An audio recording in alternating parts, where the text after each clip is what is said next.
Jalan Purnama ini tiap bulan ke Masjid Al-Islah. Jadi di Masjid Al-Islah itu hampir tiap bulan. Jadi karena kita baru bertemu, dengan saya ceramahnya dua syaratnya. Yang pertama, saya ceramah tidak akan lama, cuman sampai 2 orang menguap. Syarat pertama. Jadi kalau ada yang menguap, ceramahnya mulai habis. Menguap 2 orang, ceramahnya selesai. Yang kedua, tidak ada pembagian kue. Jadi kalau ada panitia memasukkan kue, ceramah selesai. Loh, kenapa begitu Pak Ustaz?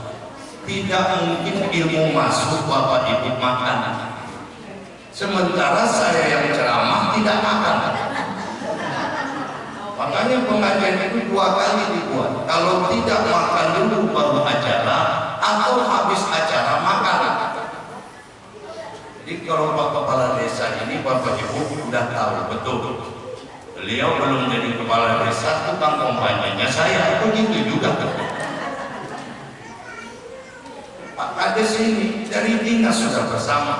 Ustadz, saya mau maju kepala desa Pak Ustadz. Oke, kita goyang Pamjaya ya. 2 kali goyang terpilih Bapak Ibu. Jadi tahu betul Ustadz jurnalis itu ceramahnya tidak lama.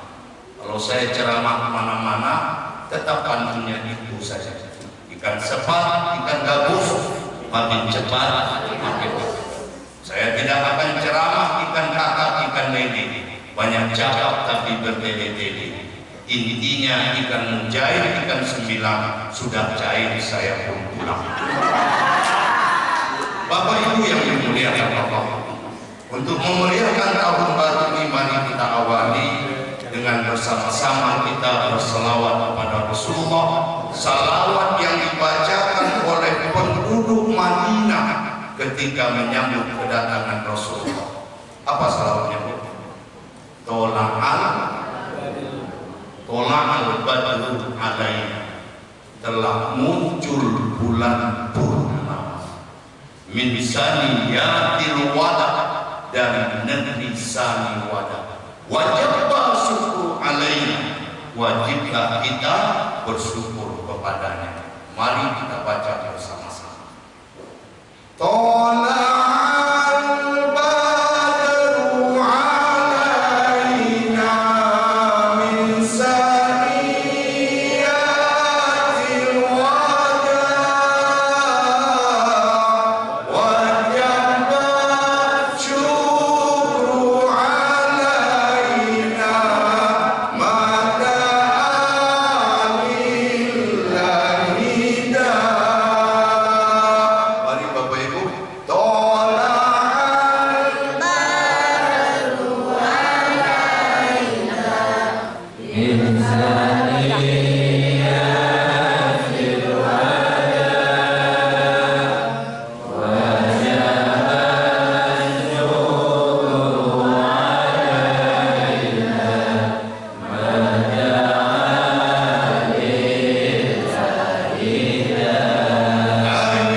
menjadi bulan purnama buat Bapak Ibu semua. Bapak Ibu yang dimuliakan Allah, bertanyalah orang kepada saya, Ustaz, ya, bukankah manusia yang pertama itu Nabi Adam alaihissalam? Benar. Nabi Adam itu kan beragama tauhid. Iya. Tauhid itu kan Islam. Betul. Lalu apa masalah? Kenapa tahun Islam itu lebih kecil daripada tahun Masehi, Pak Ustaz?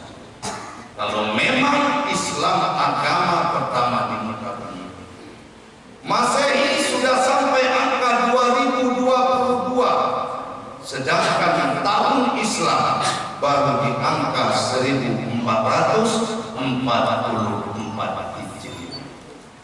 Bapak Ibu yang dimuliakan Allah, ini yang bertanya pasti orang kritis. Lalu apa jawabannya?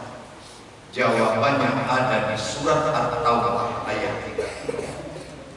A'udzu billahi minasyaitonir rajim. Inna iddatasy syuhuri indallahi 12 syahra fi kitabillahi yawma khalaqas samawati wal ardh minha arba'atun hurum. Sungguh perhitungan bulan di sisi Allah ada 12 bulan. Jadi Allah hanya menyebut bulan. Muharram, Syawal, Rabiul Awal, Rabiul Akhir, Jumadil Awal, Jumadil Akhir, Rajab, Sya'ban, Ramadan, Syawal, Zulqa'dah, Zulhijjah. Fi kitabillahi yawma khalaqas samawati wal ardh, dan telah Allah tetapkan pada penciptaan langit dan bumi 4 bulan yang diharamkan. Mana bulan yang diharamkan itu? Muharram, Rajab, Zulqa'dah dan Zulhijjah. Itulah sebabnya Bapak Ibu, ketika kita belajar sirah nabawiyah, masuk Rabiul Awal, kita peringati Maulid Nabi, kita hanya tahu tanggal dan bulan. Kapan Nabi lahir? Tanggal 12 bulan Rabiul Awal, tahun Gajah. Tidak ada nama tahun.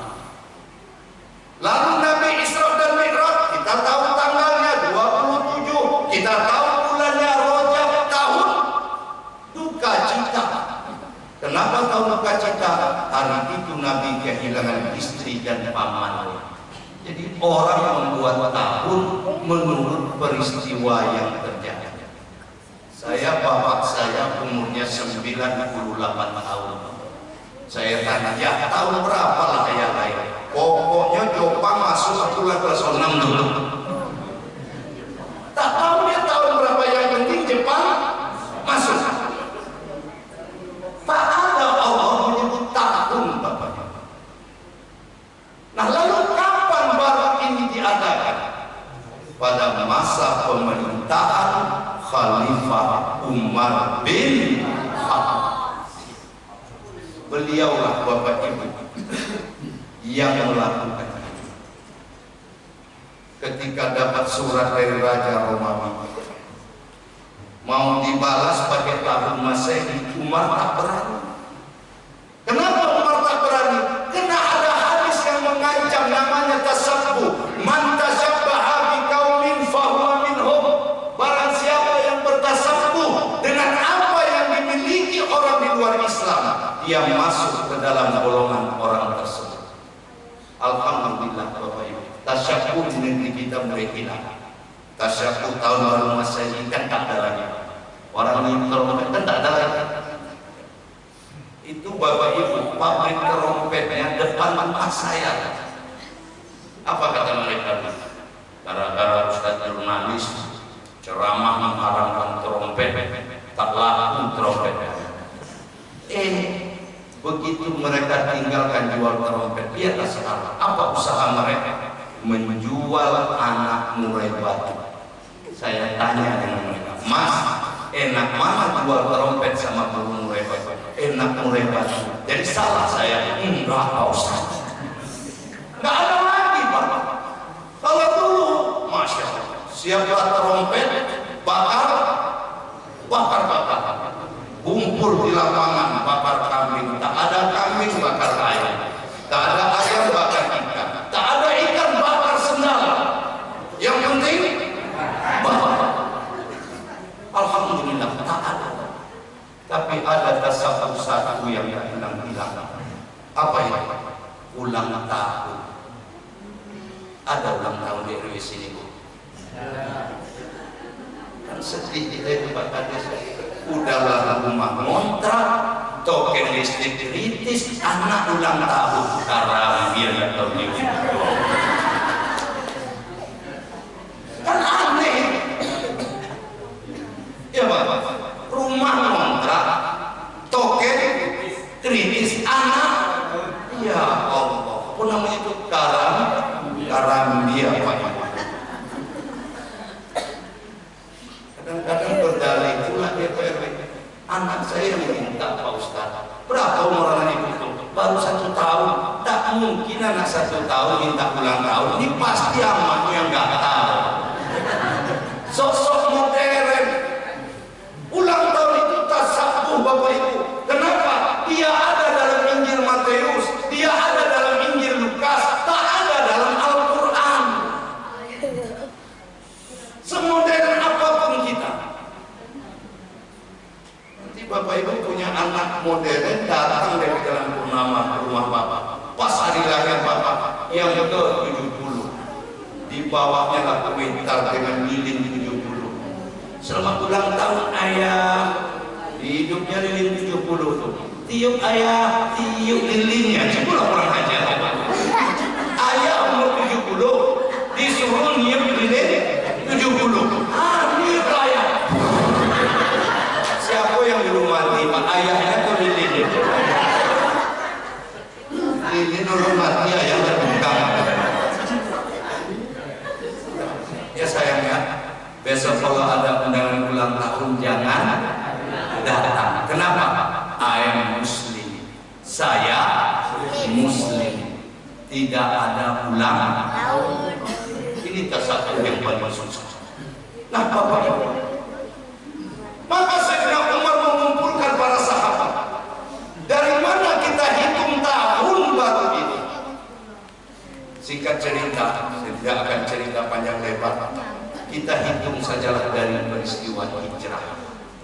Semua setuju. Maka lengketlah kalender kita disebut dengan hijrah. Selesai. Lalu awalnya dari bulan apa? Sebagaimana Masehi awalnya dari Januari. Dulu Masehi itu aslinya Bapak Ibu awalnya Maret. Tapi ketika kalender itu diambil ditukar dengan Januari. Januari itu artinya apa? Dewa bermuka dua. Jadi Pak RW kalau ada warga Pak RW ini besok bermuka dua, Pak Januari namanya. Ya Bu, woi, ada ibu-ibu majelis taklim di muka awak lain, di belakang awak lain, ibu nggak usah marah, panggil saja dia ibu. Oh iya Januari Bapak. Dari mana kita tetapkan bulan pertama? Dipakai lagi ayatnya. Kata Allah Subhanahu Wa Taala, minha arba'atun hurum. Ada 4 bulan yang terhormat: Muharram, Rajab, Dzulqa'dah, dan Dzulhijjah. Dan dari 4 bulan ini, Muharram lah yang di belakangnya menempel nama Allah. Apa itu? Muharram Syahrullah. Muharram bulannya Allah. Jadi penetapan Muharram bukan karena peristiwa hijrah. Tidak. Hijrah itu terjadi pada 26 Safar. Lalu kenapa diambil Muharram? Karena 12 bulan itu yang paling mulia itu bulan Muharram. Ingat-ingat itu Pak. Jadi Muharram ini bukan bulan sial. Karena masih ada kepercayaan masyarakat kita menganggap kakak lakukan menikahkan anak. Sehingga kita kasihan Bapak Ibu kalau tiba Muharram Papua kehilangan job. Orang nggak mau nikahkan anaknya. Disebut bulan panas, bulan sial. Allahu Akbar. Pak Bu, tak ada yang sial. Ya angka, kalau angka ada angka berapa? Tak ada. Mati wes sepeda. Kamu tadi tadi sial sepeda tuh. Tidak ada angka sial, tidak ada hari sial, tidak ada tempat sial. Yang ada waang sial, tahu nggak? Oh Pak, yang sial itu kita. Apa salah satu penyebabnya? Kita tidak jaga Allah. Bukankah dikatakan hafizatullah kama hafaztani? Kau pelihara Allah baik-baik, Allah akan pelihara engkau. Kau jaga Allah, Allah jaga engkau. Kau ingat Allah, Allah ingat engkau. Tak ada yang sial, waang yang. Nah, Bapak Ibu, jelas, jelas Pak. Lalu saya ingin bertanya, Pak. Kalaulah ada orang dari Sumatera Barat pindah ke Jalan Purnama, Kabupaten Kampar, Desa Pangkal Jaya, itu hijrah atau tidak?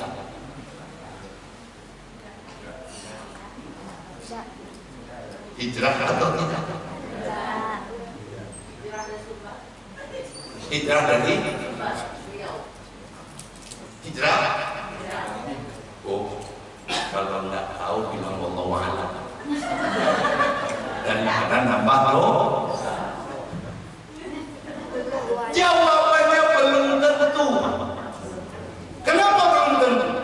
Kalau seandainya dia pindah dari Sumbar ke Riau, ke Jalan Purnama, ke Desa Pangkal Jaya, tak jauh dari Masjid Al-Ikhlas, tapi perangainya tak berubah.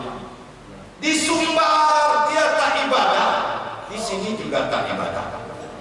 Di Sumbar tak ada sosialisasinya, orang mati-matilah, orang sakit-sakitlah, sampai di sini sama. Di Sumatera Barat tak ke masjid, ke masjid yang paling-paling hanya Persija saja. Tahu Persija? Persatuan Sholat Jumat saja. Ada apa? Orang ke masjid pasukan Persija. Kadang-kadang ditambahnya sedikit PSMS, Persatuan Sholat Maghrib saja. Sampai di sini sama.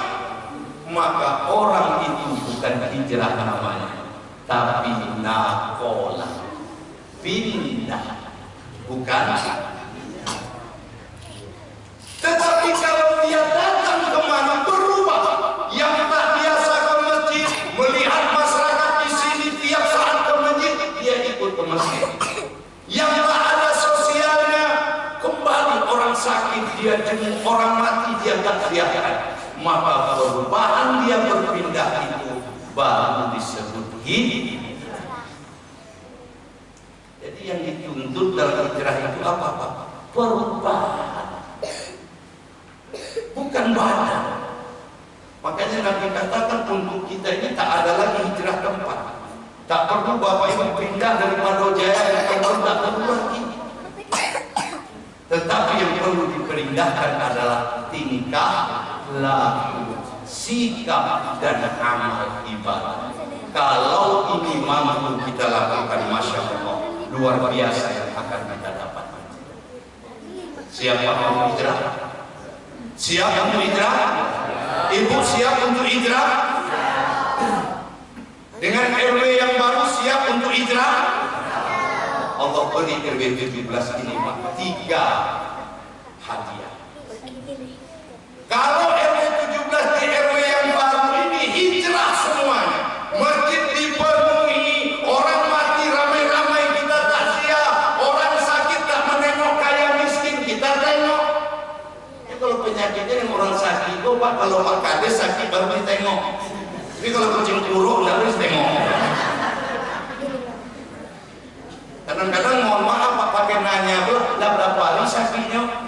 Oh lah 3 hari, ulun 2 baru tiga lo tengok, ulun ketiga malamnya lo mati. Oh Pak, Umar bin Khattab itu Pak, Umar bin Khattab yang menetapkan tahun baru Islam ini orang hebat. Namanya sudah tercatat di surga, tapi dia selalu bersedih ketika bertemu Abu Bakar As-Siddiq. Apa yang disedihkannya? Amal Abu Bakar jauh di atasnya. Sholatnya bukan, tapi masalah sosialnya. Suatu pagi Nabi bilang dengan sahabat, udah ada kalian yang menyembuh orang sakit hari ini? Kata Umar, ya Rasulullah, gimana mau nengok orang sakit? Kita kan dari tadi subuh di masjid, belum sempat ya Rasul. Abu Bakar As-Siddiq dengan malu-malu mengatakan, maaf ya Rasul, di antara kawan kita yang sakit Abdurrahman bin Auf, tadi aku menjelang ke masjid sempat menengok dia sebentar. Terkejut Umar, begitulah Abu Bakar As-Siddiq. Artinya apa? Menengok orang sakit itu pahalanya nak tanggung-tanggung. Lihatlah, Bu, siapa yang ditengok? Semua, bukan anggota wirid saja. Pokoknya dia tak ditengok apa, kan tak ikut wirid. Justru tak ikut wirid dijenguk supaya apa? Besok mau ikut lawak kan terbalik. Ikut dia wirid, enggak, saya tengok lagi. Yuk, akhirah berubah. Bapak Ibu, apa yang akan didapatkan? Subhanallah. A'udzu billahi minasyaitonir rajim.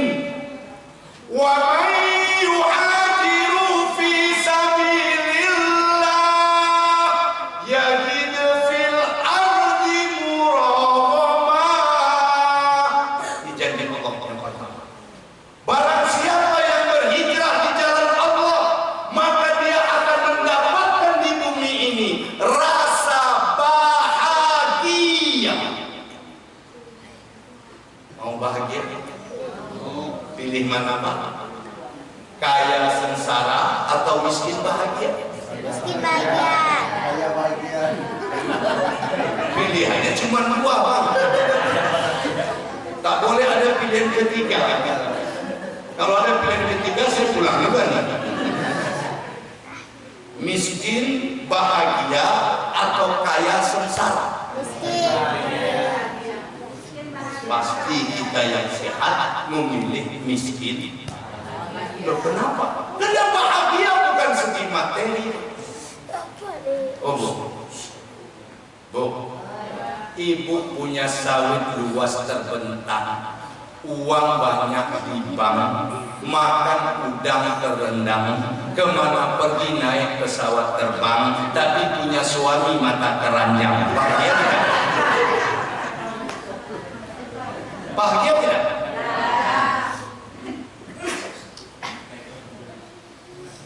Itu dia. Makanya bahagia itu siapa yang punya? Yang punya bahagia itu Allah. Huwallazi anzala sakinah fi qulubil mu'minin. Dialah Allah yang menurunkan rasa bahagia ke dalam hati orang-orang yang beriman. Jadi kalau hati tak beriman, setinggi apapun pangkat jabatan, sebanyak apapun harta benda, pasti tidak bahagia. Tapi hati beriman, miskin pun kita pasti bahagia. Ada kalimatnya Pak, biarlah rumah kita sempit-sempit, yang penting tahu apa? Biarlah sempit-sempit, yang penting hati. Ini dia yang kita cari dalam hidup. Syaratnya harus hijrah. Orang kalau tak hijrah tak bakal bahagia. Kenapa? Karena bahagia itu digenggam oleh Allah, diletakkannya di dalam setiap hati-hati orang-orang yang beriman. Paham? Ada orang kaya, coba lihat tempat tidurnya hampir puluhan juta, kalau tidur tenggelam. Tidur tenggelam. Tapi suaminya tak bisa tidur. Kaya. Kata istrinya, "Papa, kenapa papa nggak bisa tidur?" "Entah lama, rasa-rasa ada yang masuk rumah kita. Rasa-rasa ada orang yang rasa itu apa? Dosa. Dosa rasa." Kata istrinya, "Mungkin Pak, karena rumah kita belum ditembok ya. Besok pagi mama cari tukang ya." Dicarilah tukang. 3 bulan selesai, temboknya nggak tanggung-tanggung 5 meter. Bisakah suaminya tidur? Belum, Pak. Kok belum bisa tidur? Rasa-rasa ada yang manjat, Ma.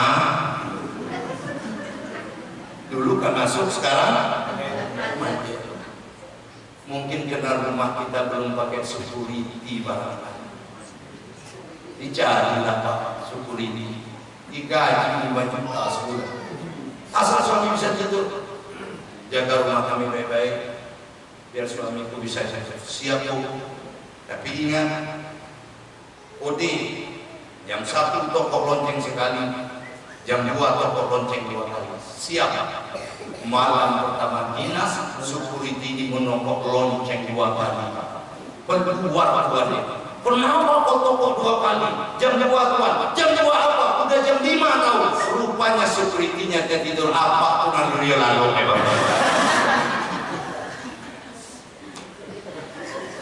Bu, ibu malam ini bahagia nggak? Bahagia nggak? Bapak bahagia nggak malam ini? Kenapa bahagia? Di masjid sedang bersama Allah. Ingat nggak besok pagi banyak cucian mau dicuci, Bu? Ingat nggak? Ada ibu ingat selama ceramah ini? Yang ada dalam otak itu pasti bahagia. Yang ada dalam pikiran Bapak bahagia. Kenapa? Sedang di masjid, Pak. Beda sama kita di rumah.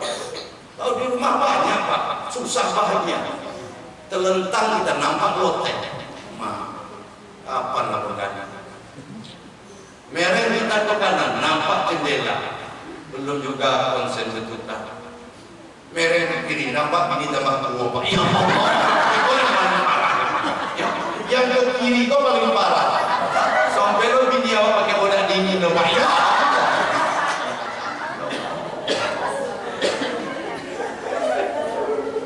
Ini yang kita risaukan. Menengok ke kanan, mesti ke kiri kok itu bisa terkawal, kok bisa terkawal? Ya itu pun tidak mau ditegak. Makanya Bapak Ibu, kenapa Rasulullah selama perjalanan hijrah masjid yang dibuat, sampai di Kuba dibuatnya masjid Kuba, sampai di tempat Jumat dibuatnya masjid Jumat, sampai di Madinah dibuatnya masjid Nabawi. Itu pula lah kenapa ketika Abdullah bin Mas'ud merasa risau, tidak bahagia, kata Nabi, bawa kedua tempat, bawa ke masjid dan bawa ke dalam Al-Quran, kau pasti bahagia. Dan orang yang muak, udah 2 orang itu, cuma saya nggak mau menunjukkan. Nah, saya cari 2 lagi, yang 2 itu saya maafkan. Baik, Bapak. Jadi berubahlah agar bahagia. Wa may yu'amil fi sabilillah yajid fil ardi muraghama katsiran wa sa'ah. Barang siapa yang berhijrah karena Allah, dia akan memberikan di muka bumi ini bahagia. Dan yang kedua, aku akan beri dia rezeki yang luas. Rezeki yang kok enggak yang banyak, Pak Ustaz? Kalau banyak itu Pak takdir. Hidup itu Pak, kalau kan kayo kata Allah, kayo. Kalau kan enggak kayo, enggak kayo. Tapi kalau beribadah, rezekinya luas walaupun dia tidak kaya. Makanya Makanya kalimatnya di Al-Quran itu dikatakan Allah, man amila sholihan min zakarin aw unsa wa huwa mu'min falanuhyiyannahu hayatan thayyibah. Barang siapa yang beramal soleh, laki-laki atau perempuan, dan dia beriman, kami beri dia kehidupan yang baik. Bukan kaya. Kaya itu takdir. Percaya tidak? Ini saya kasih contoh. Dalam peristiwa hijrah, itu yang pertama hijrah, sahabat yang bernama Abu Salamah berangkat. Kemudian sahabat yang bernama Abdurrahman bin Auf, itu kaya raya. Tahu-tahu ketika akan berhijrah dihadang oleh orang-orang kafir. Abdurrahman, mau kemana? Hijrah. Tidak semudah itu. Kau dulu miskin, lalu kau bekerja di Makkah, kemudian kau kaya, setelah kaya kau mau pindah ke Madinah. Gak bisa. Kalau kau pindah, tinggalkan harta. Oke, nih ambillah hartanya. Berangkatlah dia Bapak Ibu dalam keadaan miskin, sebatang badan. Tahu-tahu datang keluarga istrinya. Abdurrahman, istrimu jangan dibawa. Disuruh pilih nih istri Bapak. Kau ikut suamimu yang sudah miskin, atau kau tetap tinggal di Makkah, kau menjadi wanita terkaya. Kalau ibu dapat pilihan itu di mana? Ibu tinggal di PMI, perumahan mertua indah. Fasilitas lengkap, semua serba ada. Tahu-tahu mama ibu atau bapak ibu muak dengan suami ibu ini. Diusirnya suami, berangketlah tak pernah buang. Lalu ibu disuruh pilih. Kau Siska, pilih. Tinggal di rumah ini dengan fasilitas yang ada, atau kau ikut suamimu. Anggap saja suamimu tak ada mati.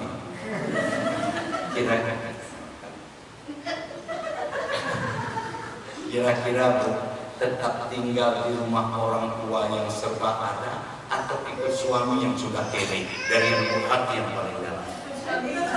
Alhamdulillah. Ya. Kenapa ikut suami?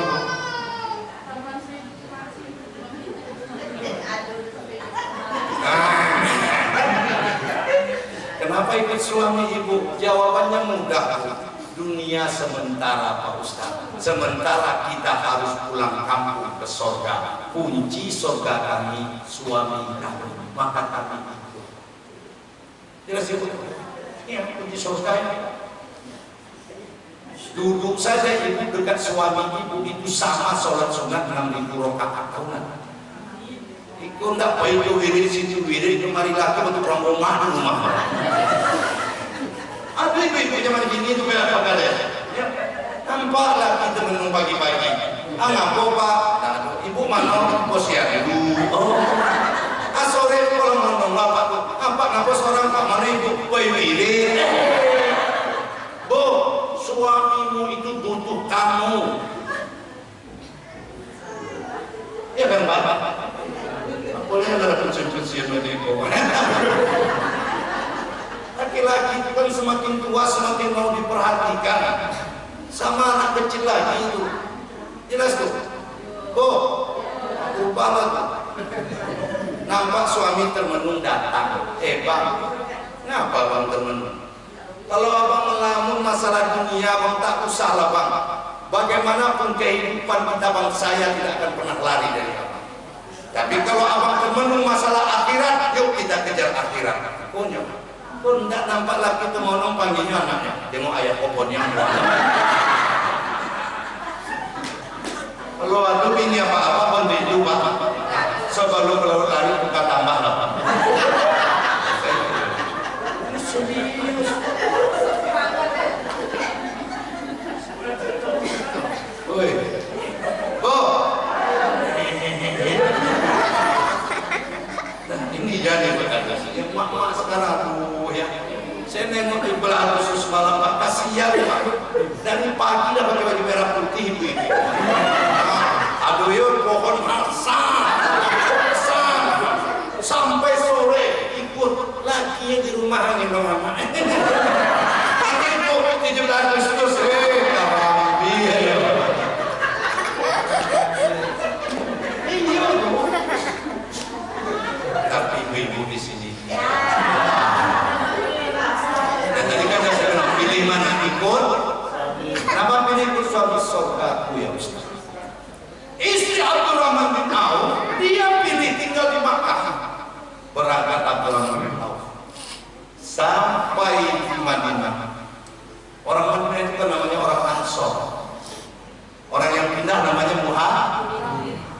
menandakan Bapak Ibu, kalau Bapak Ibu lihat nanti masjid namanya Ansor, pasti itu kampung lama.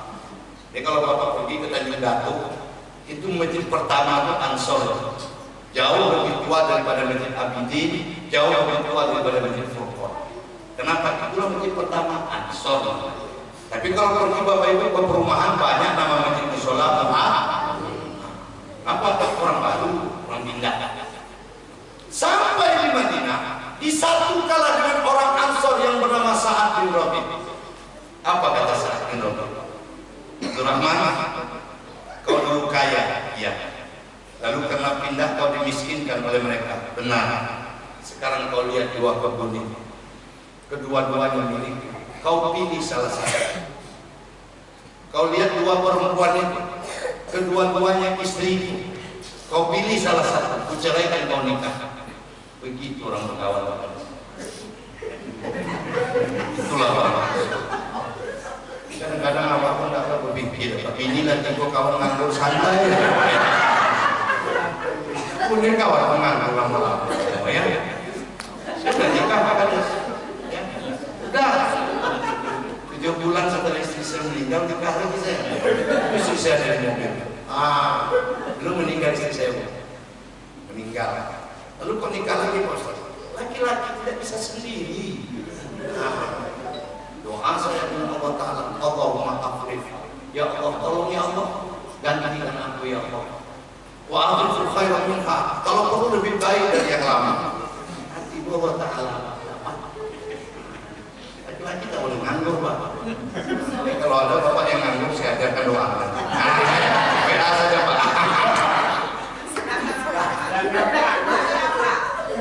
Baik, Bapak Ibu yang dimuliakan. Ya, kita lanjut. Apa kata Abdurrahman bin Auf? Aku tak mau hartamu, tak mau istrimu. Cukup tunjukkan di mana pasar. Ditunjukkan pasar jualannya. Tak lama jualan kaya. Ini saya katakan. Kaya. Saking kayanya Bapak Ibu, kota Madinah itu pernah seperti badai, debu. Orang menyangka badai. Siti Aisyah mengatakan itu bukan badai, tapi itu pasti kafilahnya Abdurrahman bin Auf. Ternyata benar. 200 ekor onta membawa barang dagangannya. Saking kaya. Kata Siti Aisyah, tapi sayang, dia besok masuk surga merangkak. Padahal Abdurrahman bin Auf juga termasuk 10 sahabat yang sudah dijamin masuk surga.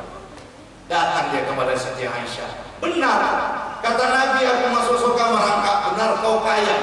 Karena sesungguhnya orang miskin dengan orang kaya itu masuk surganya berjarak 500 tahun. 500 tahun masuk orang miskin ke surga, baru orang kaya. Tapi miskin yang mana? Miskin yang taat. Ya banyak, kalau Pak nampaknya orang kaya itu sombong, ini miskin sombong pula. Oh yang sombong kan karena dia. Ini betul ini Pak. Nah Bapak Ibu, akhirnya diberinya seluruh harta. Ambil, aku tak mau harta. Miskin balik. Saat miskin yang ketiga kali itulah dia kembali berjualan. Dicarinya konsumen orang-orang miskin. Yang dijualnya kurma busuk. Begitu dia jual kurma busuk, orang kena penyakit pula. Yang obatnya makan kurma busuk. Mau tak mau semua orang beli kurma busuk. Kayonya bagi Bapak ini. Jadi kaya tidak urusan kita, Pak. Urusan Allah. Ini betul. Jelas. Jadi jangan Bapak mati-matian mencari kaya sampai meninggalkan ibadah. Ini kerja di balak. Sholat tak tahu, ke masjid tak tahu, cari kayu. Ternyata sampai mati tak kayu-kayu. Terima lagi mengebak. Kalau ibaratnya berangkat kosong gitu kan. Marah buka, tak tahu lupa kalian sih. Apalagi hidup kita ini kan kesana Pak. Kita ini bakal pulang kampung. Kemana kampung kita? Surga. Maka rugi kalau kita mati tidak masuk surga. Nah bagaimana caranya? Hijrah kita. Berubahkan diri kita ini. Jangan kau terlalu larut dengan dunia yang fana ini. Apalagi kita laki-laki ya Pak ya. Kalau laki-laki kok ya Allah, lah banyak kok dibodoh-bodohin dia begini. Ajab apa-apa. Saya terasa betul loh Pak. Sekayu-kayu awak yang sanang kurang butuhnya lah. Apalagi kalau sampai pinyiwa anggota rebana, mati ya Pak. Untung nggak ada sering anggota rebana. Ya Bu, anggota rebana itu sekali tampil berapa dibayar orang nikah itu biasanya? Orang keka berapa? 800. Anggota berapa? 12. Berarti 800 bagi 12 80.000 seorang, kan begitu. Baju berapa kali ganti? Ayo beli baju 80 Pak. Harga baju berapa? 2,5. Awak nombor 70 Pak. Ayo.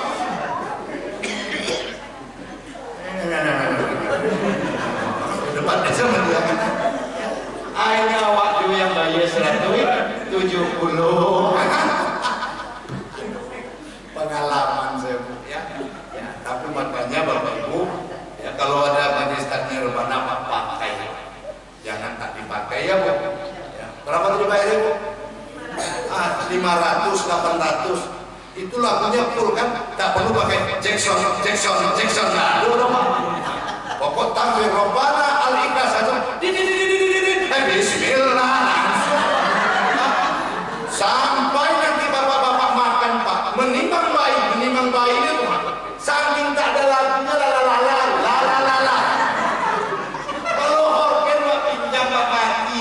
Masuknya jam 9, jam 10 lu nyanyi Jackson tuh lah, Jackson cik sampai jam 10. Nah dipanggil lah biduannya, setel suara lalu lah sampai jam 12 sekali lagu suhur pun tiba Pak. Berapa bayinya? Ompet juta, 5 juta bulan rebana dah lu pakai Jackson pantang dibagi mix silakan. Lagu pertama Bismillah tuh ya. Bismillah tawassalna billah. Kadang-kadang ini nak ngerti ada tak percaya Pak. La.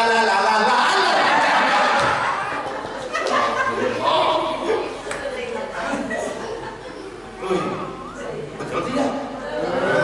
Pakai rebana. Lihat pelantikan PW pakai rebana. Organ juga lagi. Organ habis jiwa Pak. Perhatikan aja. Jam 9 tadi sudah cek sosok. Cek. Itu juga sedikit. Jelas? Mau rezekinya luas? Rezeki luas itu bagaimana Pak Ustaz? Lapang. Kita memang tak banyak Pak harta kita, tapi anak-anak kita patuh. Itu jauh lebih hebat. Kita bukan siapa-siapa, tapi tetangga-tetangga kita baik.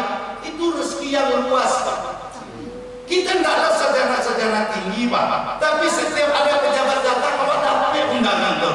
Itu rezeki yang luas. Kita belum tak punya uang, tapi kemana kawan ngopi diajak itu ya Pak.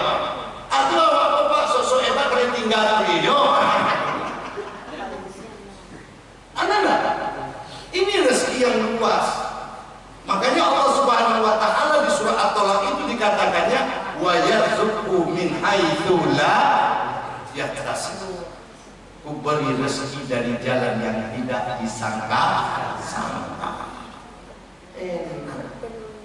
Ibu pernah salat duha? Rajin? Untuk apa salat duha? Rezeki kayu itu duanya nah, kan enggak, berarti bukan untuk kayanya. Sholat itu sendiri rezeki. Nah, jangan sholat duha untuk kayu. Tahu-tahu untuk kayu-kayu berarti sholat duha. Sholat itu sendiri rezeki. Ini yang dicari oleh para sahabat-sahabat. Makanya dalam hadis tentang hijrah dari Umar bin Khattab dimulailah hadis dengan kalimat innamal a'malu binniyat. Semua itu dimulai dengan niat dan pahala tergantung dari niat. Ini yang kita cari. Nah, dua. Kasihan kita ibu-ibu yang di luar. Idola boleh masuk, idola boleh masuk. Jadi tadi ini pegang, untuk yang handphone.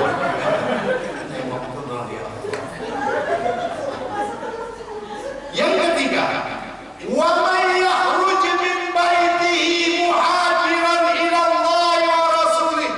Barang siapa yang keluar dari rumahnya, dia berhijrah untuk Allah dan Rasulnya, tsumma yudrikul maut, kemudian dia mau menjumpainya, faqad waqa'a ajrahu 'ala Allah. Dia akan mendapatkan pahala dari Allah. Dalam tafsirnya, orang yang hijrah itu akan Allah matikan dalam keadaan husnul. Ada satu kisah menarik. Ya, ini penutupan. Tapi siapa yang mau masing-masing dapat pesan strategi saja. Pas mau muat, ada nampak saya Pak. Dan mau muat lebih ketat. Ada pakai strategi berapa? Bapak ini pintar banget ya.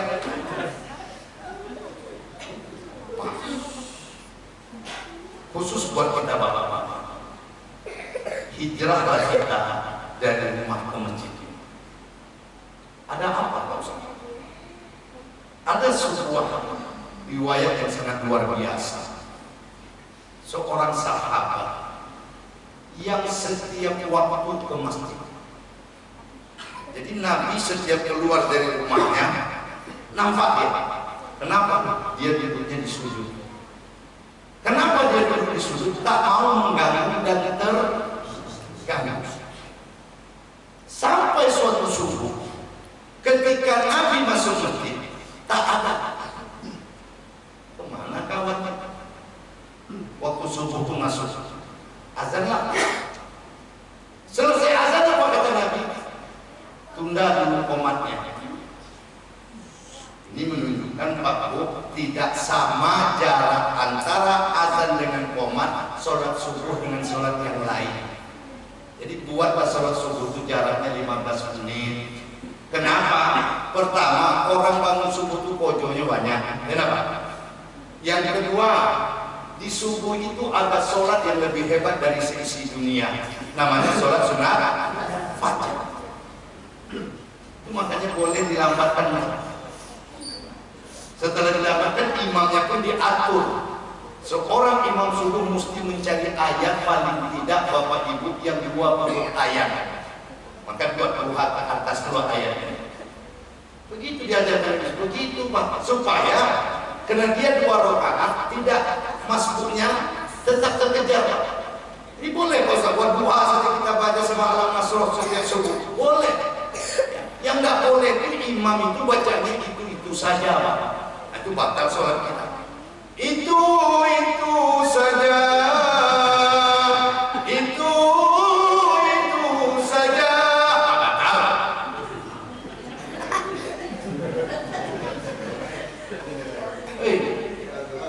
Awal doa boleh. Itulah ada imam itu saja dibacanya batal Pak. Jadi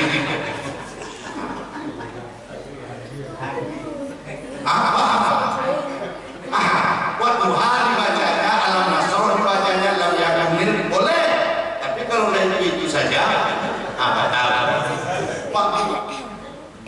Ini komat lah kata Nabi, komat. Waktu akan berdiri sholat Nabi masih lihat kosong dua tempat ini. Sampai selesai sholat Nabi bertanya, ada yang tahu rumahnya? Saya tahu ya Rasul. Yuk kita ke rumah. Ternyata rumahnya dengan masjid ini dekat Pak, 3 jam perjalanan jalan kaki.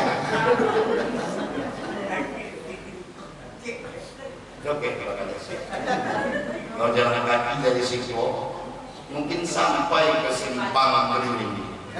3 jam. Ya Bu. Bayangkan 3 jam perjalanan kaki tak pernah tak ke masjid. Awak mau masjid rumah awak. Rumahku strategis, enak. Ngapa kalau ada ceramah aku dengar dari rumah aja? Bahkan ada yang menanya, Ustaz, boleh enggak Pak Ustaz? Apa saya sholat di rumah imamnya di masjid Pak Ustaz? Tuhan kayu. Kalau kita enggak pernah ke masjid, mau pakai apa kita di hari kiamat nanti Pak? Masjid ini kendaraan kita loh. Bergoncang nanti dunia ini. Iza zulzilatil ardu zilzalaha. Ini masjid Aiklas manggil, Pak masuk. Siapa? Bapak-bapak yang rutin datang, yang cuma lewat doang, cuma gotong royong doang, udah seperti kuburan Pak Kades. Apa seperti kuburan? Kuburan itu yang menggali ramai yang masuk sorak. Iya enggak? Bu, pernah lihat orang kuburkan orang? Yang gali ramai enggak? Yang masuk? Masjid kan begitu juga Pak, yang gotong royong banyak. Yang masuk?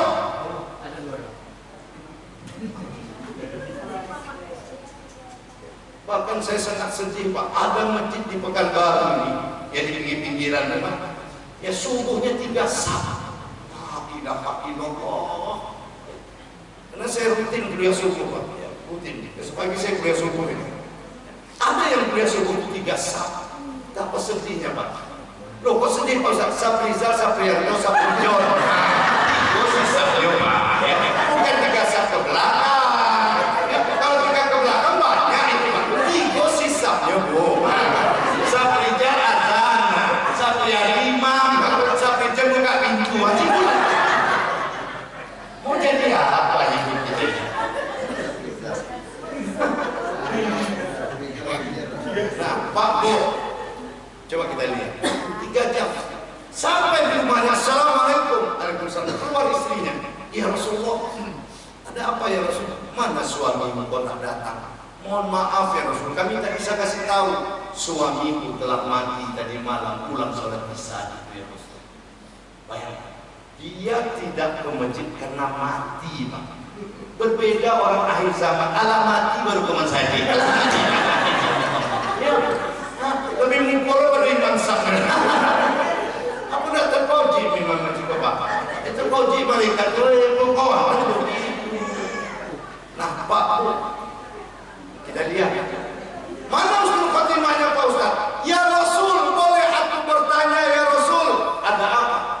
Suamiku tadi malam ya Rasul ketika akan meninggal menjerit 3 kali. Yang pertama dia mengatakan, aduh kenapa kurang jauh. Yang kedua, aduh kenapa tidak yang baru. Yang ketiga, aduh kenapa tidak semua. Lalu Rasul mengatakan, surat Qaf ayat 22, orang mati itu melihat kebiasaan. Jadi waktu sekarang nengok apa kebiasaan apa? Kalau biasanya awak main domino itu 24 jam nampak. Jadi boleh main domino Ustaz. Saya bukan mengatakan tak boleh. Cuman jangan habis waktu dek main. Nah, kan ada juga kita nih habis waktu guna minum-minum. Boleh tuh boleh. Ya. Bahkan sebenarnya ada manfaatnya Pak. Kawan yang biasa beristighfar bisa beristighfar minum-minum. Ya siap di kocoknya batu doang dibakainya. Astagfirullahaladzim. Bertanya awak ngapo ompet baladen. Istighfar ya baru. Itu serius kok. Cuman janganlah segala sesuatu yang melalaikan tak boleh Bu. Nonton TV boleh, oke. Cuman janganlah lalai. Main HP boleh, janganlah. Ustaz ini main HP Pak. Nungan ceramah pun main HP. Maka saya katakan kenapa ceramah-ceramah sekarang tak masuk ke telinga? Karena itu tadi sami'na wa handphonena, kami dengar sambil main Pak. Kita bakal mati Pak. Tak bisa. Qul innal mauta tafiruna minhu fa innahu mulaqikum. Katakanlah kematian yang kau lari daripadanya, dia akan datang menghampiri. Kita melihat. Nah ternyata sahabatnya apa yang dia lihat? Aduh, kenapa kurang jauh? Yang dilihatnya langkah ke masjidnya Pak. Kalaulah seandainya 5 jam, 6 jam, tentu pahalanya lebih baik. Ini 3 jam aja begini. Jadi bapak-bapak ini kan masjid ini bagaimana Pak Ustaz? Ya berangkat saja Pak. Ya. Allah itu lebih paham, Allah lebih bijaksana. Jangan lupa disuruh berangkat menunggu itu dari dia apa dulu. Masalah Pak, enggak harus kita berulang kali. Tidak boleh. Allah itu bijaksana. Bapak pakai motor lah. Ya. Ini jangan dipakai dalil itu Pak. Oh kalau itu sejalan kaki Pak, mau saya di sana. Tahu-tahu orang rumah Bapak berlari. Makruh Pak. Kenapa makruh Pak Ustaz? Begitu masuk Allah apa? Untuk apa kalau tidak kawan lagi Jadi Allah itu bijak. Yang kedua,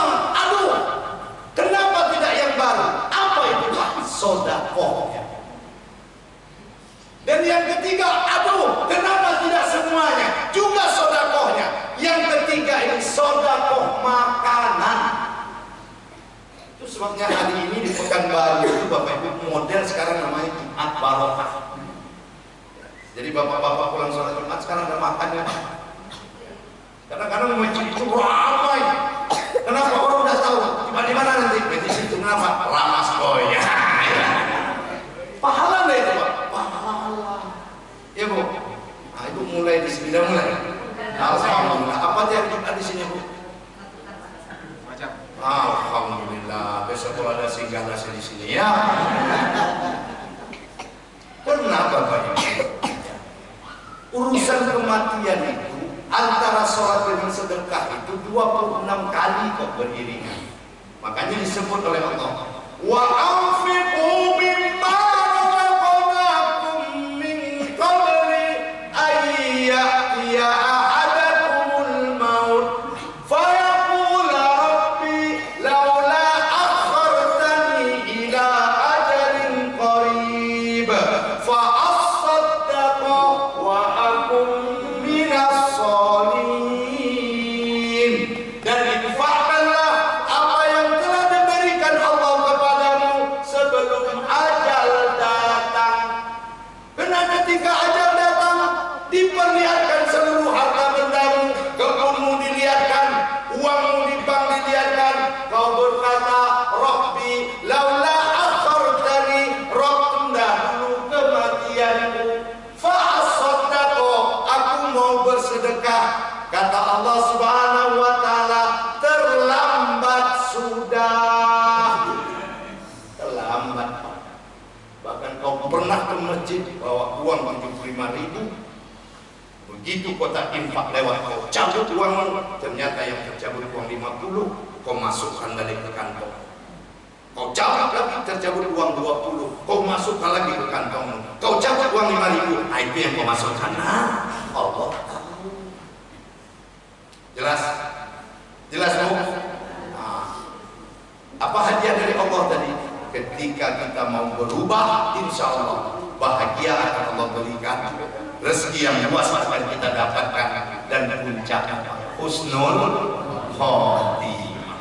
Inilah Bapak Ibu, sudah jam 10 kurang 10 menit, sudah terlalu lama ini, dan malam apalagi malam Jumat ya. Besok pagi kuliah subuh, apa pegala-gala. Besok pagi ada kuliah subuh, yang lebih kurang diperbanyak. Maaf, ada cara lain ya? Kalau tak ada kita doa. Subhanallahumma rabbana wa bihamdika asyhadu an la ilaha illa anta astaghfiruka wa atubu ilaik.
al